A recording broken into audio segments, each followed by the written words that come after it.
Bismillahirrahmanirrahim. Assalamualaikum warahmatullahi wabarakatuh. Alhamdulillahi rabbil alamin, allazi anzala as-sakinata fi qulubil mu'minin yazdadu imanan ma'a imanihim. Asyhadu an la ilaha illallah wahdahu la syarika lah wa asyhadu anna Muhammadan abduhu wa rasuluh arsalahu Allah basyiran wa nadhira wa da'iyan ila Allah bi idnihi wa sirajan munira. Allahumma shalli wa sallim wa barik ala hadzal nabiyil karim wa ala alihi wa ashabihi ajma'in. Ayyuhal hadirun ittaqullaha haqqa tuqatih wa la tamutunna illa wa antum muslimun.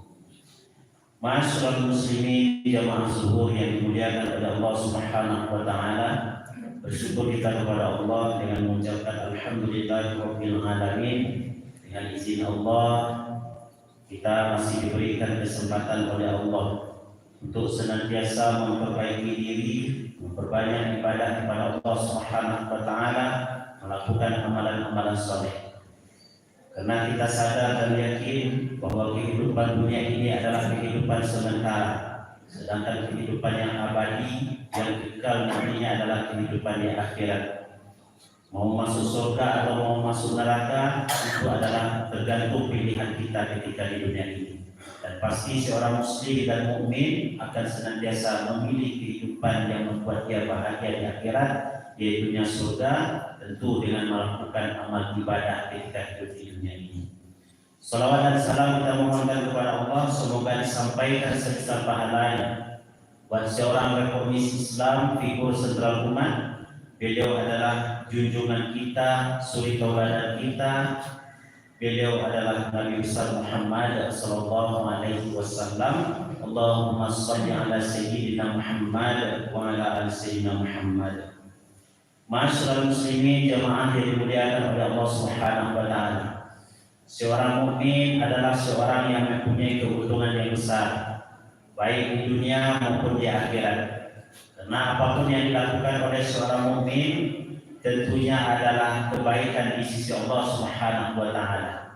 Allah katakan di dalam Al-Qur'an surah An-Nahl ayat 97, "Man 'amila shalihan min dzakarin aw unsa wa huwa mu'min, falanuhyiyannahu hayatan thayyibah wa lanajziyannahum ajrahum bi ahsani ma kanu ya'malun." Seorang mukmin yang melakukan amalan-amalan soleh, statusnya beriman kepada Allah, baik laki-laki maupun perempuan, maka kami akan memberikan kepada orang tersebut, kata Allah, kehidupan yang baik. Kehidupan yang baik adalah kehidupan yang diinginkan oleh Allah untuk seorang mukmin. Dan besok di hari akhirat kami akan memberikan kepada mereka balasan yang lebih baik daripada apa yang mereka lakukan. Dalam ayat ini Allah menjelaskan kepada kita Bapak Ibu bahwa Allah Subhanahu wa taala mengakui keberadaan seorang mukmin, aktivitas yang dilakukannya bisa bernilai ibadah kepada Allah Subhanahu wa taala. Apakah itu sifatnya fardu atau wajib dan dinilai sebagai amalan saleh di sisi Allah.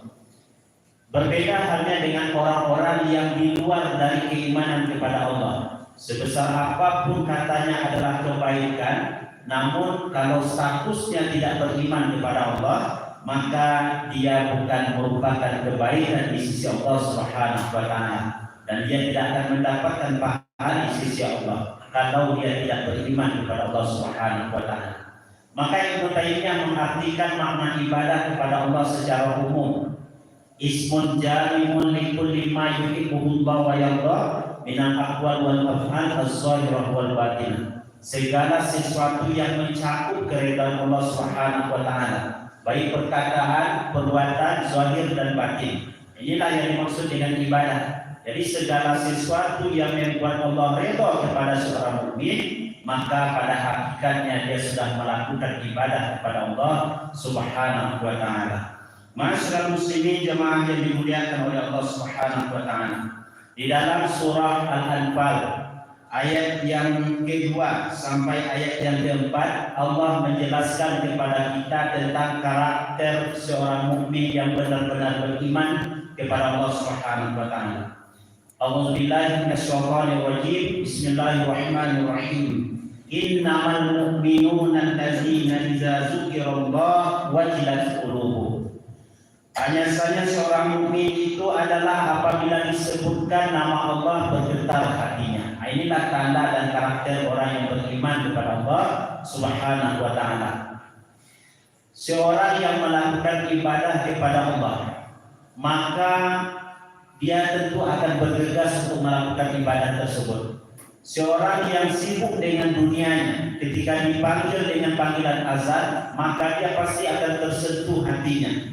Demikian pula halnya dengan ayat-ayat Allah Al-Quranul Karim ataupun ayat-ayat yang sifatnya adalah kauniyah, alam semesta yang kita lihat. Apalagi Gunung Merapi sudah seringkali batuk-batuk mengingatkan kepada kita bahwa semuanya adalah kekuasaan Allah Subhanahu wa taala, dan tentu harusnya semakin membuat manusia semakin dekat dengan Allah Subhanahu wa taala.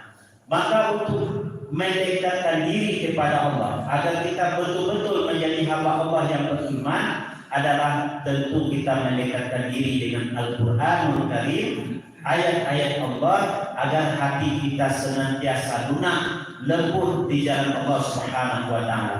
Inilah yang disebutkan oleh Nabi sallallahu alaihi wasallam agar kita senantiasa memperbanyak bacaan Al-Quran. Usikum bitaqwallah, kata Nabi kepada Abu Dzar Al-Ghifari, aku wasiatkan kepada kamu untuk selalu bertakwa kepada Allah Subhanahu wa taala. Lalu Abu Dzar bertanya lagi kepada Rasulullah, zidni ya Rasulullah, tambahkan lagi kepadaku nasihat-nasihatmu wahai Rasulullah. Apa kata Nabi? Alaika bi tilawatil Quran. Kamu harus banyak-banyak membaca Al-Quran.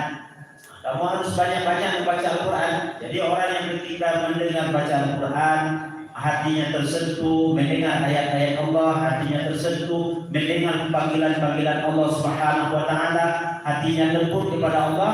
Inilah yang kita harapkan dari karakter mukmin yang pertama ini, bahwa apabila disebutkan nama Allah, hatinya bergetar, hatinya lembut, hatinya senantiasa ingat bahwa kehidupan dunia ini adalah kehidupan yang sementara. Maka dia akan memperbanyak zikrullah, zikir kepada Allah Subhanahu wa taala.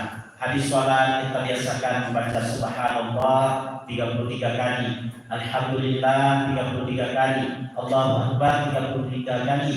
Kita tutup dengan la ilaha illallah Muhammadur Rasulullah sallallahu alaihi wasallam. Kita biasakan zikir, insyaallah hati kita akan lembut di jalan Allah Subhanahu wa taala. Ini karakter mukmin yang pertama yang harus kita lakukan adalah agar hati kita lembut di jalan Allah Subhanahu wa taala. Yang kedua, Allah sampaikan karakter mukmin yang kedua itu adalah wa iza tuliyat alaihim zadatuhum iman. Kalau dibacakan ayat-ayat Allah, bertambah keimanan mereka. Ibnu Qayyim Al-Jauziyah pernah menyampaikan pesan, watlub qalbaka fi salasati asya. Carilah ketentraman, ketenangan, kenyamanan, kebahagiaan hatimu pada 3 tempat. Pertama adalah inda sima'il Quran, ketika mendengar bacaan Quran. Mendengar bacaan Quran membuat hati seorang mukmin lembut di jalan Allah Subhanahu wa taala. Dan inilah yang dilakukan oleh baginda Rasulullah sallallahu alaihi wasallam kepada sahabat-sahabat beliau, termasuk kepada Abdullah bin Mas'ud atau Ibnu Mas'ud. Ketika Rasul menyampaikan kepada Abdullah bin Mas'ud, tolong bacakan Quran untukku. Berarti mendengarkan bacaan Quran juga melembutkan hati. Membaca Quran melembutkan hati. Tidak ada ruginya orang yang membaca Quran, Bapak Ibu jemaah yang dimuliakan oleh Allah. Justru orang yang jarang membaca Al-Quran, atau tidak tersentuh hatinya membaca Al-Quran, hati itu adalah qaswatul qulub, hatinya bisa menjadi besar, hatinya bisa menjadi mati, hatinya bisa menjadi tertutup di jalan Allah Subhanahu wa taala. Mari kita senantiasa memperbanyak bacaan ayat-ayat Allah Al-Qur'anul Karim. Setelah itu Allah juga menyampaikan wa 'ala rabbihim yatawakkalun. Ciri dan karakter orang beriman itu adalah dia senantiasa bertawakal kepada Allah. Tugas kita itu Bapak Ibu adalah pertama ikhtiar, yang kedua doa. Ikhtiar sudah kita lakukan, doa sudah kita lakukan, kita serahkan kepada Allah Subhanahu wa taala. Ketika ada saudara kita yang sakit, diobati sudah, berdoa kita kepada Allah, bertawakal kepada Allah sudah, tapi Allah menginginkan bahwa saudara kita ini dicabut nyawanya oleh Allah karena ajalnya sudah sampai, kita bertawakal kepada Allah, kita terima dengan apa yang telah diputuskan oleh Allah. Inilah karakter orang beriman kepada Allah Subhanahu wa taala. Yang keempat, Allah menyampaikan bahwa orang beriman itu adalah allazina yuqimunas shalah, mendirikan salat. Salat adalah tiang agama. Kalau salat ditinggalkan, maka berarti orang telah meruntuhkan agama. Maka salat adalah kewajiban bagi setiap muslim, baik itu laki-laki maupun perempuan, semuanya wajib salat kecuali yang mempunyai halangan syariat. Hari ini kita lihat terkadang ada anak-anak, remaja, pemuda yang begitu santai meninggalkan ibadah kepada Allah Subhanahu wa taala berupa salat.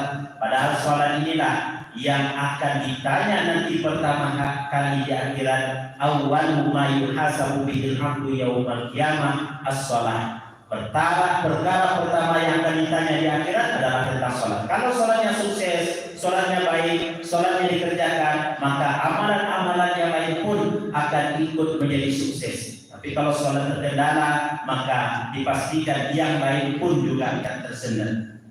Masyaallah muslimin jemaah yang dimuliakan oleh Allah, wa mimma razaqnahum yunfiqun. Setelah mengerjakan salat hablum minallah, kita juga diperintahkan untuk memberikan sebagian daripada rezeki yang diberikan oleh Allah kepada orang lain, baik itu kepada fakir miskin, anak yatim, membantu pembangunan masjid dan mushola. Semuanya adalah karakter orang beriman kepada Allah Subhanahu wa taala. Ulaika humul mu'minuna haqqan. Di ujung ayatnya Allah sampaikan, di ayat yang keempatnya Allah sampaikan ulaika humul mu'minuna haqqan. Orang yang sudah melaksanakan 5 karakter tersebut berarti dia telah memenuhi karakter orang beriman yang benar-benar beriman kepada Allah Subhanahu wa taala. Mereka mempunyai kedudukan yang cukup tinggi di hadapan Allah. Setelah itu Allah juga akan memberikan maghfirah, keampunan kepada mereka yang telah mendapati karakter tersebut, dan juga Allah akan memberikan kepada mereka rezeki yang mulia.